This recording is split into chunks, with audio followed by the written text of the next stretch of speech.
And right now, ladies and gentlemen, back to the Royal Roost, with the lights low, the music with that gone groove. Where did you grow up, and what was your introduction to jazz?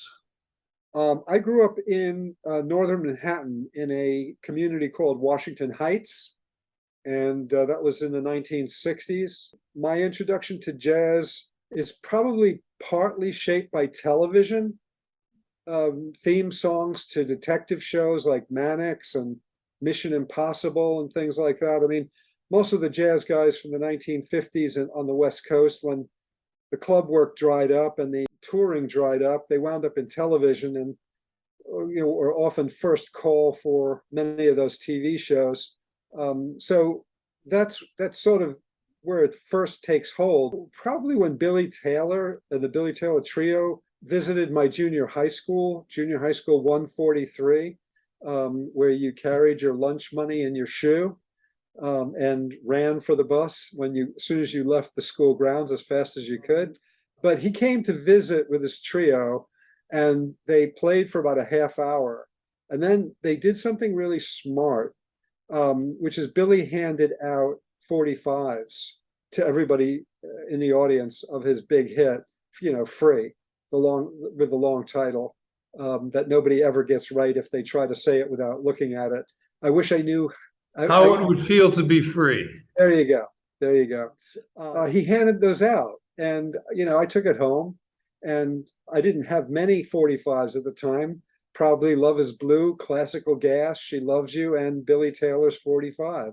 That, really gave me a firmer sense of it. And then I think by the late 1960s, when you've got Hugh Masekela with Grazing in the Grass, you've got Soulful Strut by Young Halt Unlimited, which were pure jazz, soul jazz, The In Crowd, Ramsey Lewis.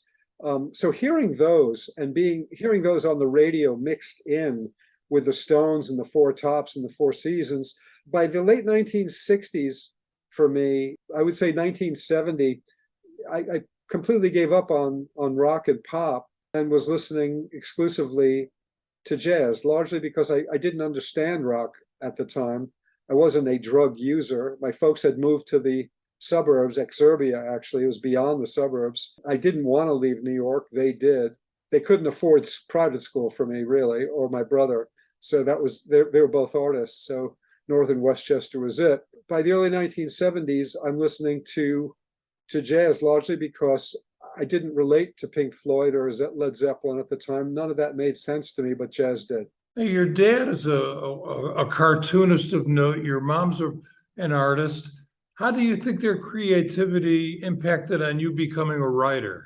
I think for the most part, my childhood was spent underneath their desks as their rejects floated down, as they cleared their table for another blank sheet of paper to work on.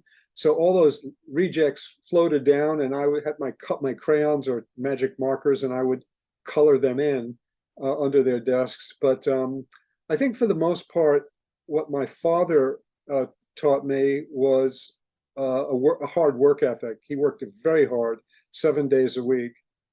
As an artist, put 2 kids through college. We didn't want for anything, and much of the income was coming from him. My mother wrote, and illustrated more than 200 children's books. So I think my father was the work ethic, and my mother gave me an enormous sense of sensitivity. I think she wanted a girl when she had me. I think she was incredibly disappointed that I wasn't a girl, but at the same time, I think that sensitivity that she had, or how she was relating to me, not as go to your father and ask him, but my mother sort of incorporated me very young. So I think I learned most of my sensitivity and my sense of feminism comes from her. What kinds of things were you writing before you got into jazz, and why'd you decide on a daily jazz block? For the most part, much of my career, I started at the New York Times through college. I was at Northeastern University in Boston, where they had a work-study program. Instead of a 4-year school, it was a 5-year school, and you worked for 2 semesters, and then came to school for 1, and then worked for 1 semester and came to school for 2. So that dragged things on a little bit. But my good fortune is that my first job in New York was a bust because of the financial crisis. The paper had gone out of business. I think it was like the New York Law Journal or something was the first opportunity I had through the school.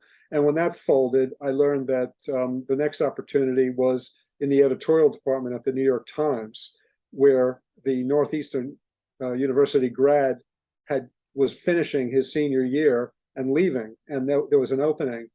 By then, I was writing my backside off at college on a college newspaper and brought my portfolio into the interview, and I got the job. There's a lot of people who interviewed for it, but I got that job.